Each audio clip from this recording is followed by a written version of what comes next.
We have tons to talk about today, including an RTX 5090 and 5080 gaming PCs listed with prices at a variety of retailers and in some different configurations. We can learn a lot, well, at least speculate a lot about pricing based on that. We also have some gaming laptops listed with 5080s and 5090s. We have some additional information related to that. I just noticed how my sweater, okay, Christmas sweater, unexpected reaction with green screen. I should have thought about that. We're rolling with the video anyway. We have Intel Arc B570 GPUs shipping to customers, not just reviewers, a month early. Can we learn anything? Intel claims that 4 out of 5 of their performance issues on their Core Ultra 200S CPUs have been solved. We have Intel pivoting away from their x86S initiative. We have PresentMon, not mom, updated to include more information about latency and frame generation frames separated out. That's pretty interesting. We have leaks talking about the R5 9600 non-X version coming late January. We have apparently Lenovo gonna have a SteamOS equipped handheld. I am so ready for this. And Lenovo additional leak showing a rollable display on an upcoming laptop. These RX 7900 GRE has been declared end of life. We have potential actual competition to TSMC to get more supply, including potentially from NVIDIA on a 2nm process.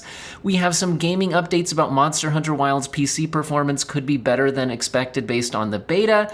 We have Indiana Jones and the Great Circle getting an FSR 3 mod, as well as confirmation from the game developers that FSR will be added officially. We have another Stalker 2 patch.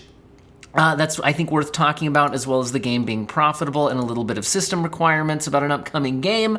Let's talk about the 5090 and 5080 pricing, but first, I've been doing my holiday shopping and so many people are doing this wrong. I was thinking about it. You've got all these different websites, you got a different password on every website. Unless you use the same password on all the websites, then you ruin your holidays by getting hacked.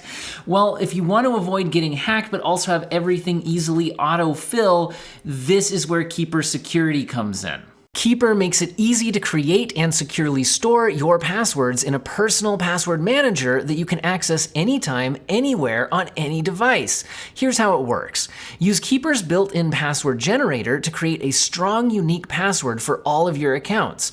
Then you store your passwords and important information in an encrypted vault.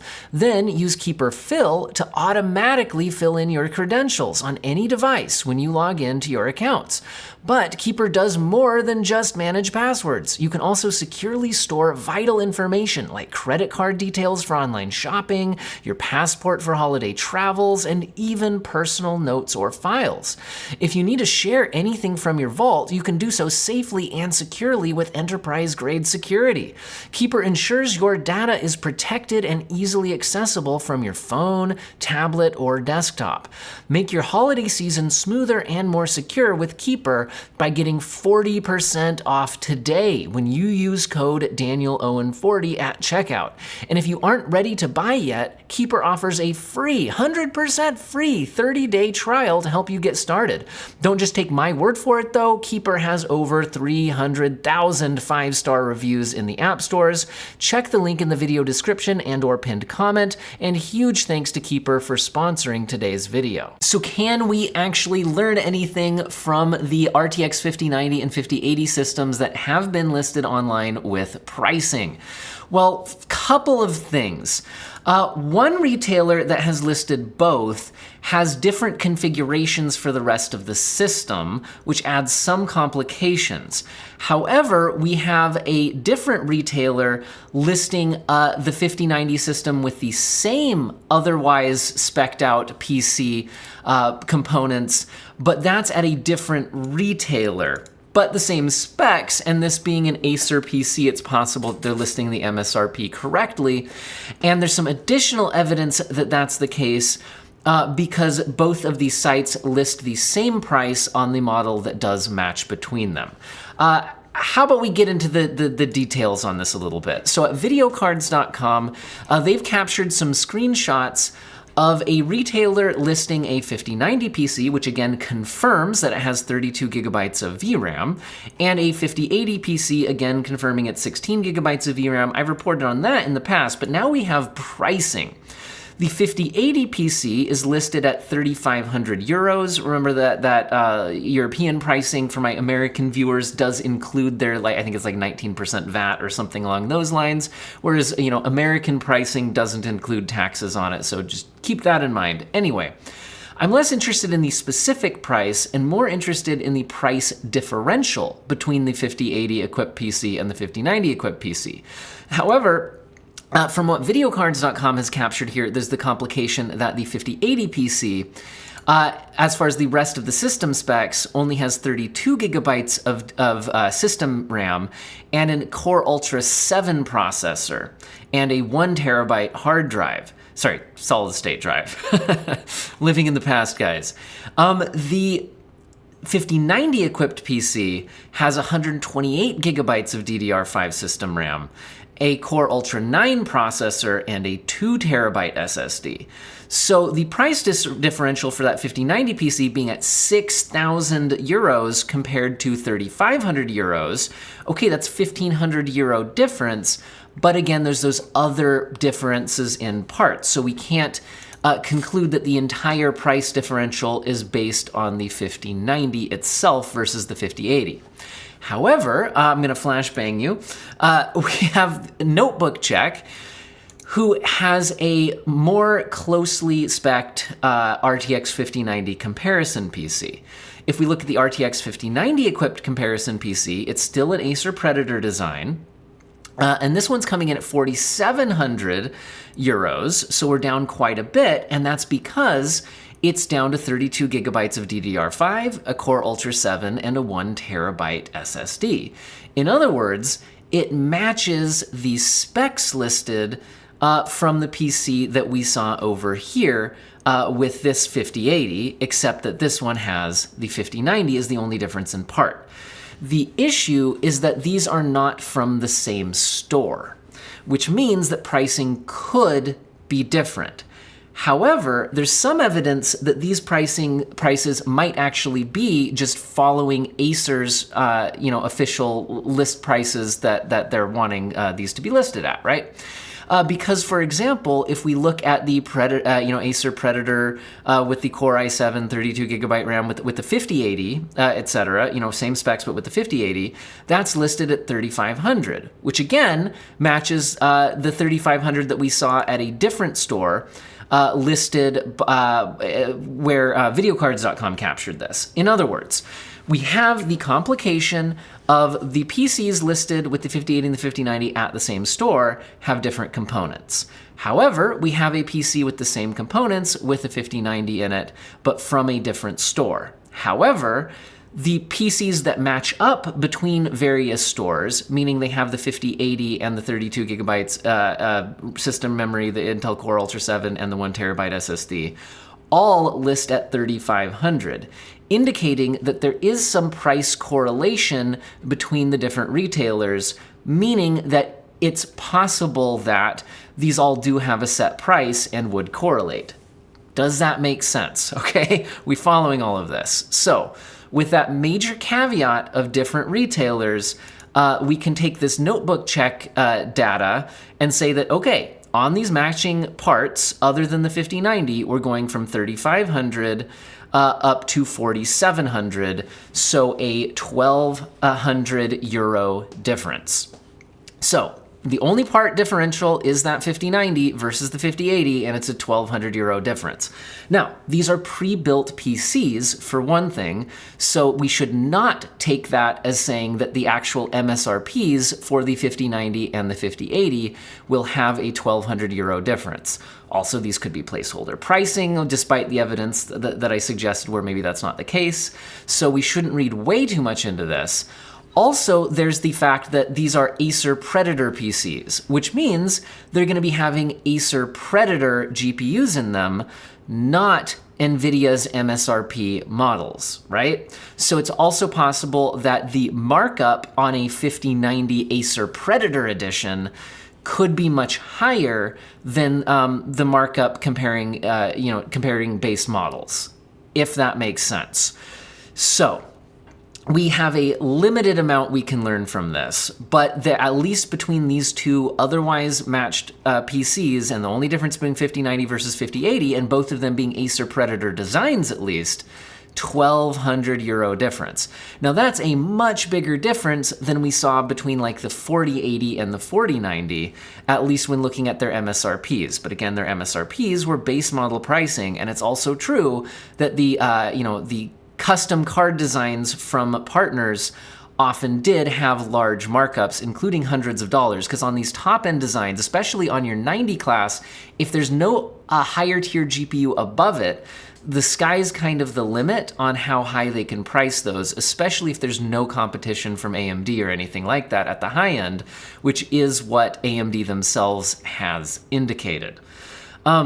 Anyway, so I really hope there's not a €1,200 price gap in the MSRPs between the 5080 and the 5090, because that would be indicating that the 5090 could be even more just way up above where everything was with the 40 series, where it was already a pretty big jump. However, the alternative could be that the 5080 is maybe priced, less high than the 4080 was. Now, there's some credence to that idea here. So keep in mind that the 4080 launched at $1,200 and didn't sell well at that price. It was basically upselling you to the 4090. And there was a lot of pushback on that, both in reviews and customer sentiment. And the best thing that customers can do, and the only thing that companies will actually listen to, is voting with your wallet by not buying something. And again, all signs pointed to the 4080, the original non-super version, not selling well at $1,200. And so NVIDIA basically admitted that was a pricing mistake without actually admitting it's a pricing mistake by launching the 4080 Super. Remember, the 4080 Super is essentially just a 4080. There's technically a few percent difference in their specs, but it's literally like small single-digit core differences, and that leads to small single-digit, basically margin of error difference in performance between the 4080 and the 4080 Super. But what the 4080 Super really did was cut the price to $999 official MSRP.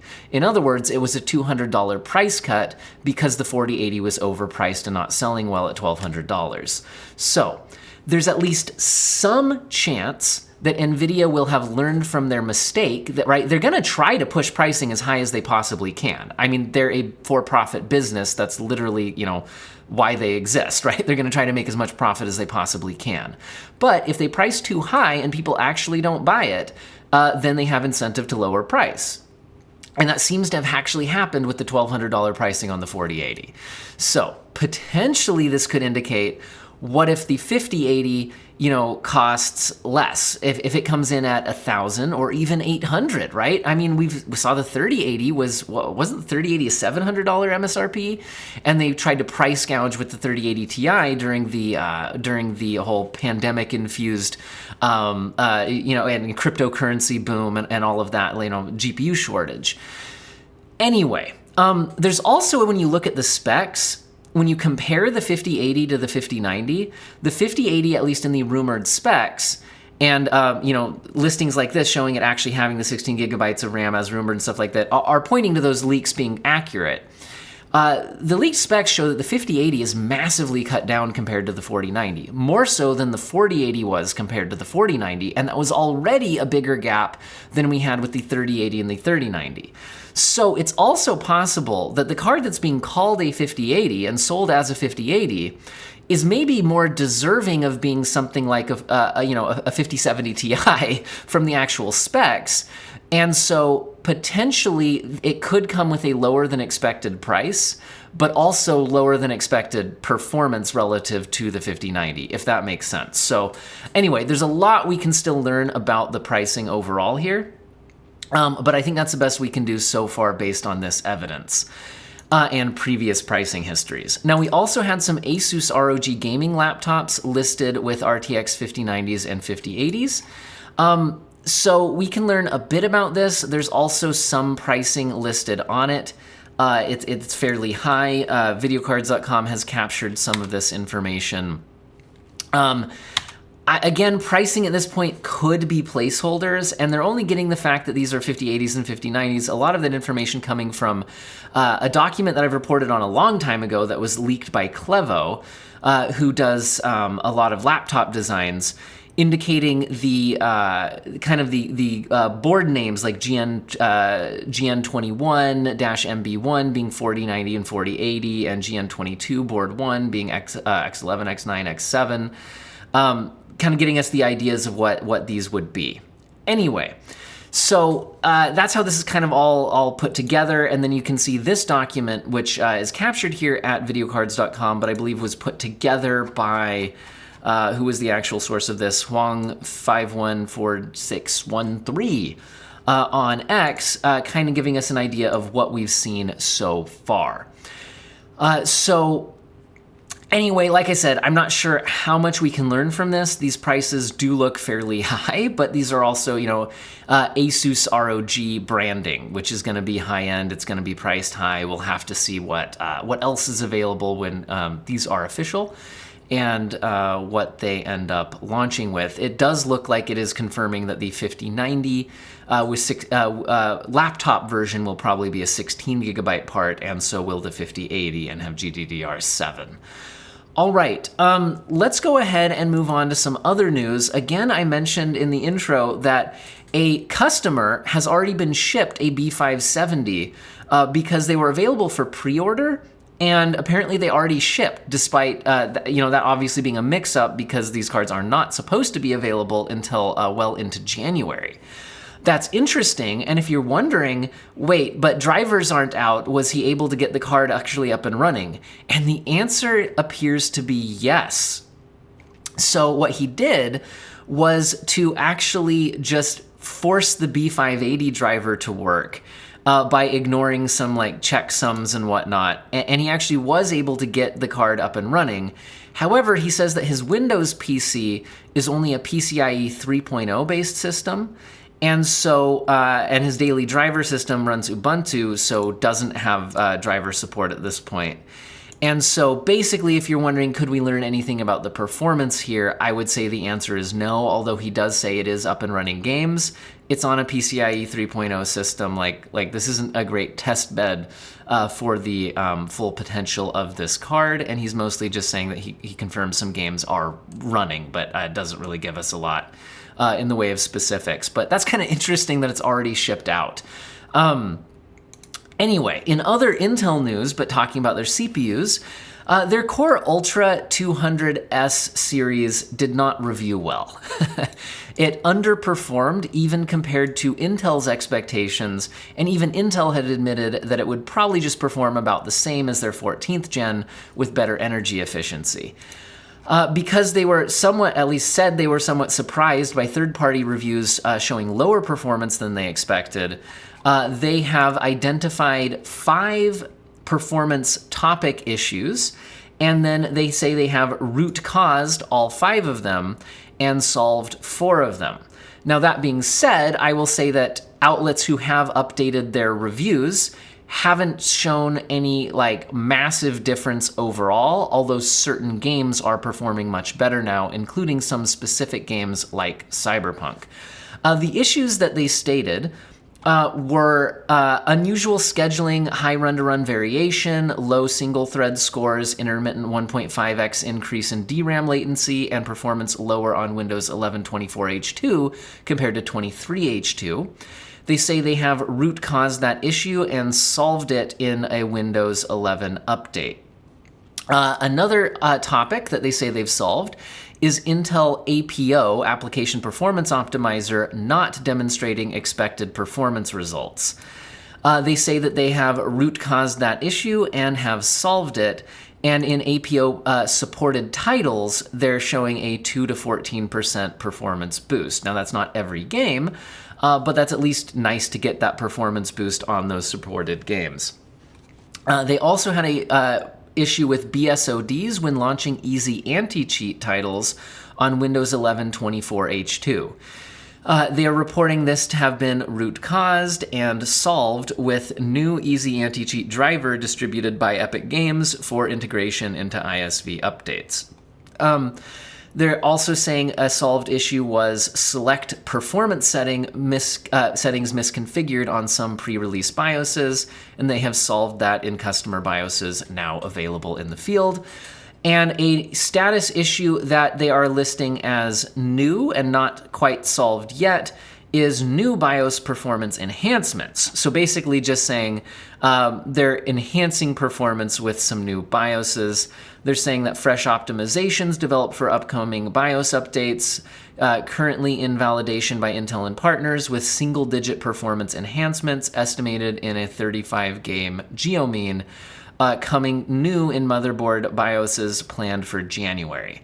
So, what to make of this? Again, this is an Intel press release. This is first-party information, so obviously Intel is going to want to present this in the best light possible, so do always keep that in mind. But I think it is a good sign that Intel has admitted that things didn't go as well as they had hoped or planned or expected, but they are clearly working to improve things as much as possible. Now, that being said, I still don't think any of this means that these CPUs are great value or great for gaming, and I think in general, making things better is a good thing, but I really think that we just need another generation from Intel and hopefully better. But that's my overall take on things. And like I said, in third-party benchmarks that have been updated, I haven't seen, other than certain games getting some major performance boosts, it doesn't seem like there's, like I said, a massive overall performance boost compared to the launch reviews. In any meaningful way that would change your purchasing decision. Now, in other news, Intel announces they have pivoted away from its x86S initiative. Now, what was that in the first place? x86 instruction set is quite old. I think it's over 40 years old now, right? Which means that along the way, it's possible that there are instruction sets that are, just kind of bloat at this point. So Intel had announced that they were looking into removing the bloat with x86S. However, they have now announced that they're no longer doing that, at least the x86S specifically. However, they did announce a while ago that they were partnering with AMD to work on, the future of x86. As a joint venture with AMD, since both of them produce x86, it makes sense to actually work together on that when you look at it from the sense of competition coming from ARM CPUs and their growing popularity and even at least attempted expansion more into like Windows laptops with the Snapdragons and all of that. So while AMD and Intel certainly compete within the x86 space, they also both have a vested interest in keeping x86 relevant compared to competitors like ARM. So it seems like Intel is really just focusing on that combined effort with AMD rather than their solo effort with x86S. That's how I'm reading this. Also, it's being announced that Intel's PresentMon 2.3 update has the ability to detect generated frames, including from fluid motion frames, as well as Intel's generated frames, as well as using latency markers to measure GPU latency.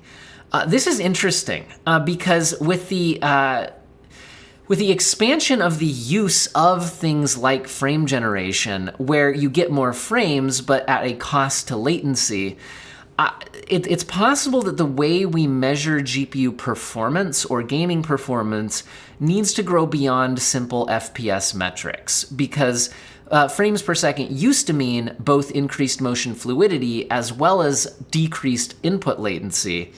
But now we're seeing these things that increase motion fluidity, but either don't decrease latency or even have a small latency penalty.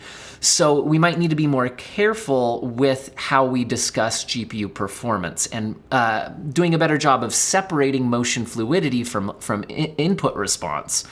because they aren't the same thing. They just used to be more directly tied to frames per second, and so that's why we've always used frames per second to measure GPUs. In other words, there's some deep thoughts here on how do GPU reviews and processes need to change. Anyway.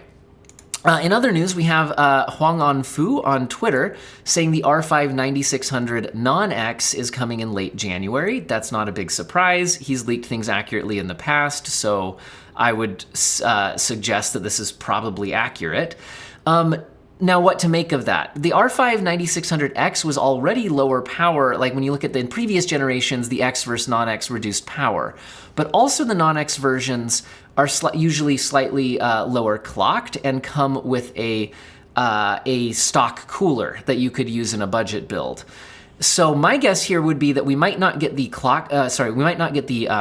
power efficiency change. In other words, we might not get reduced power consumption like usual, since the X parts were already at reduced power consumption. But I would guess maybe this is less efficient silicon, where maybe they have to slightly reduce the clock speeds a little bit, but probably no major performance hit. And I would guess that we'd come with the boxed cooler. So, and also a reduction in MSRP. So it's potentially the case that this will be a much better value choice compared to the 9600X, especially if you plan on making use of the box cooler that this would hopefully come with. Now, in other news, I'm gonna blind you. Anyway, we have Valve will be Lenovo's special guest at just announced gaming handheld event. This is really, really exciting to me. So I absolutely love gaming on my Steam Deck because it isn't Windows. It's SteamOS. SteamOS is amazing.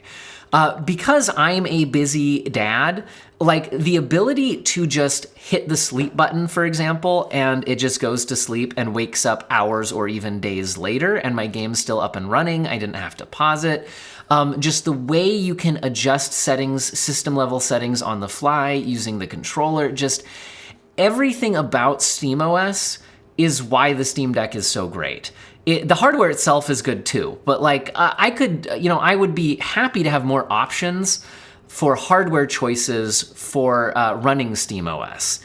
And the fact that Valve recently updated their branding guidelines to indicates for SteamOS indicates that it was likely going to be coming to other third-party devices soon.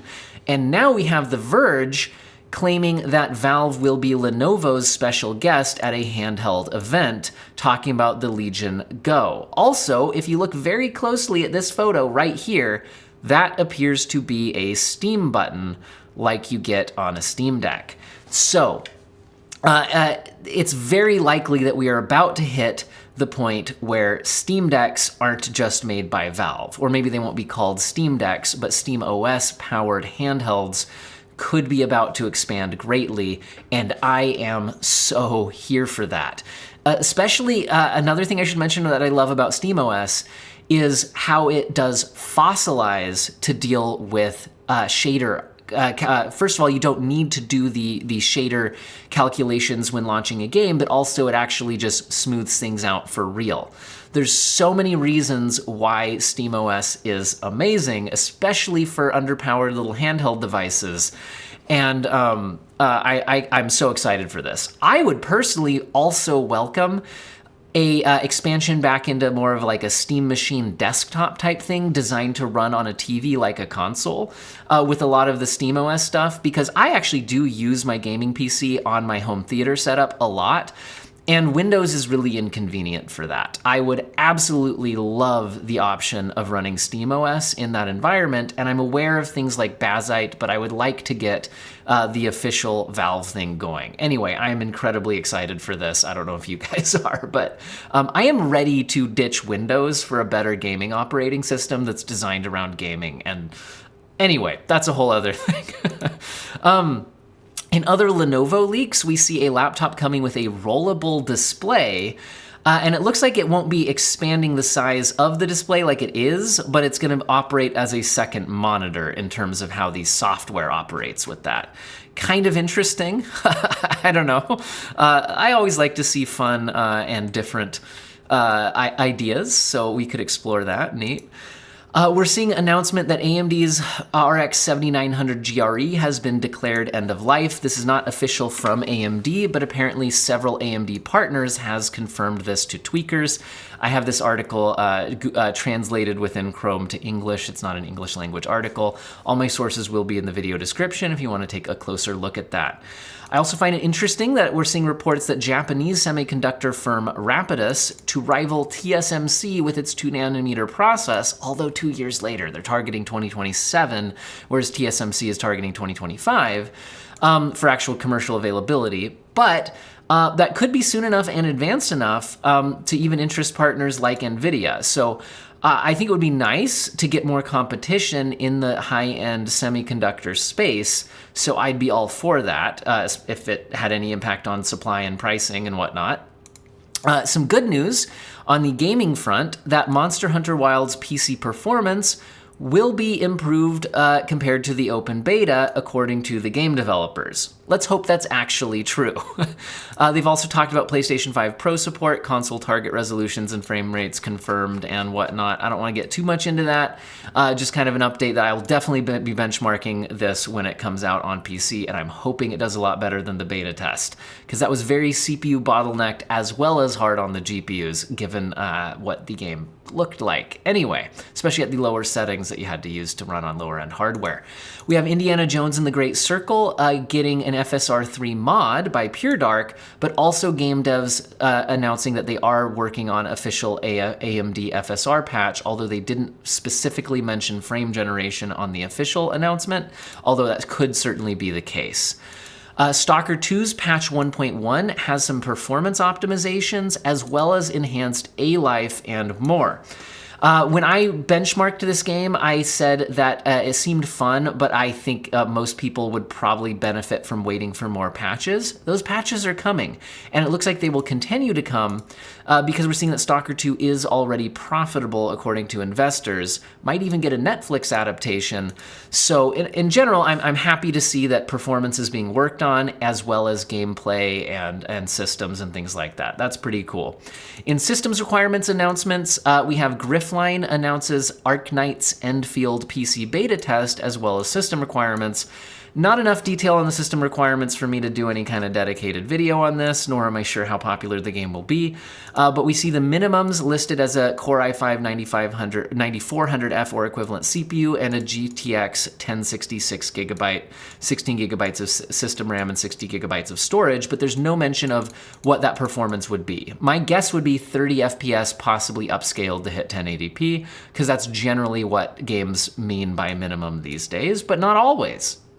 Recommended specs are a 10700K or equivalent CPU and an RTX 2060 or equivalent with 32 GB of system RAM and 60 GB with an SSD recommended but not required. Again, absolutely zero mention of what performance that would be. If I had to guess, I'd say 1080p 60 at some settings, maybe not maximum, but who knows.